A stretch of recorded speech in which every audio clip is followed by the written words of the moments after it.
মানুষের মাঝে অনেক বেশি মাদকাসক্তি নিয়ে একটু হাইড করার প্রবণতা বা গোপন করার প্রবণতা জায়গাটা দেখি, যার কারণে কিন্তু যারা মাদকাসক্ত ব্যক্তি তারা কিন্তু সহজে চিকিৎসার আওতায় আসছেন না। এটার আরেকটা বড় বিষয় হচ্ছে আমরা এটাকে নৈতিক সংকট বা অপরাধ হিসেবে গণ্য করছি। তো সেই জায়গা থেকে আসলে সচেতনতাটা বাড়াতে কি করা যেতে পারে বলে মনে করেন? মাদকাসক্তি আমি আগেই বলেছি যে এটা একটা ক্রনিক রিল্যাপসিং ব্রেন ডিজিজ। এটা একটা ডিজিজ, এটা চিকিৎসাযোগ্য। এবং আমরা যদি আমাদের কোনো যদি ক্যান্সার হয় কেউ যদি লুকিয়ে রাখে তাহলে ফার্স্ট পর্যায়ে হয়তো তাদেরকে মুক্ত করা সম্ভব ছিল, থার্ড পর্যায়ে বা ফোর্থ ইয়েতে চলে গেলে বাঁচানো সম্ভব হয়নি। ঠিক তেমনি যেহেতু এটা একটা রোগে যদি প্রথমেই আমরা ধরতে পারি তাহলে চিকিৎসা সহজ হয়। এবং এটা যদি টারশিয়ারি পর্যায়ে চলে যায়, আপনারা জানেন মাদকের মানে আসক্তির একটা পর্যায়ে আছে, প্রাইমারি পর্যায়ে, সেকেন্ডারি পর্যায়ে, টারশিয়ারি পর্যায়ে। যদি প্রাথমিক পর্যায়ে ধরা যায় এটা মানে খুবই সম্ভব দ্রুত সময়ের মধ্যে তাকে ফিরিয়ে আনা। যদি সে আসক্তির দিকে চলে যায়, একেবারে টারশিয়ারি পর্যায়ে চলে যায়, তাদেরকে চিকিৎসা দিতে হবে, চিকিৎসার বাইরে না। একটা আপনি চিন্তা করে দেখেন যে মাদক কিন্তু প্রথমে আমরা যে মাদক খাচ্ছে সে মাদক ইচ্ছা হলো খেলো, পরবর্তীতে কিন্তু মাদকটা তাকে নিয়ন্ত্রণ করে ফেলে।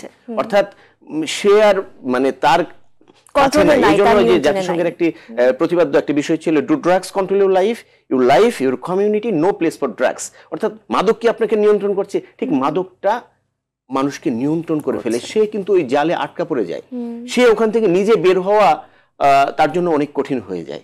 সেই জন্য যারা মাদকাসক্ত হয়েছে না লুকিয়ে আমরা যদি সত্যিকার তাদেরকে ভালোবাসা দিয়ে চিকিৎসা দিয়ে এবং মানে মাদক থেকে মুক্তি পাওয়ার জন্য যখন চিকিৎসা নেওয়া হয়, যখন তার ডিটক্সিফিকেশন হয়, তখন কিন্তু তার মানসিক অবস্থা, শারীরিক অবস্থা যে অবস্থায় থাকে সে অবস্থায় আমরা সঠিক ব্যবহারটা তাদের সাথে করি না। আমরা মনে করি যে একটা নিরাময় কেন্দ্রে তাকে ভর্তি করে দেবো, 3 মাস পরে ট্রিটমেন্ট প্যাকেজ, 3 মাস পরে সে একদম সুস্থ হয়ে বের হয়ে যাবে। আসলে কিন্তু তা না।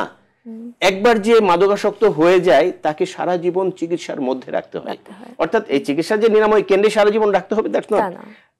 তাকে মানে তার সাথে এমন ব্যবহার করতে হবে সে যেন চিকিৎসা একটা পদ্ধতি শিখিয়ে দিল, ডিটক্সিফিকেশন হলো, সে যখন বের হয়ে আসলো পরিবার যেন তার সাথে সেরকম আচরণ করে, সে যেন আবার ওই দিকে না যায়।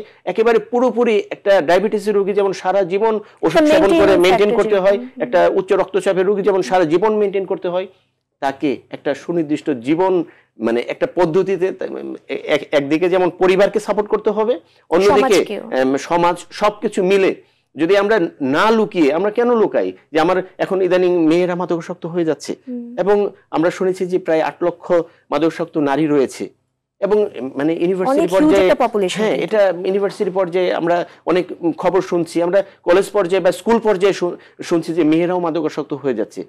এখন আমার যদি মেয়ে সন্তান থাকে আমি কিন্তু চিন্তা করবো যে এটা যদি পাবলিকলি চলে যায়, যদি চিকিৎসা দিতে গিয়ে যদি সবাই জেনে যায় তাহলে তো মুশকিল হয়ে যাবে। কিন্তু আপনাকে মনে রাখতে হবে আপনি যদি এখন চিকিৎসা না দেন পরবর্তী সবাই কিন্তু আপনি জেনে যাবে, কারণ সেটা লুকিয়ে রাখতে পারবেন। একজন মাদকাসক্ত রোগীকে মানে গোপনে রাখা যায় না, সবাই বুঝে ফেলে যে সে মাদকাসক্ত।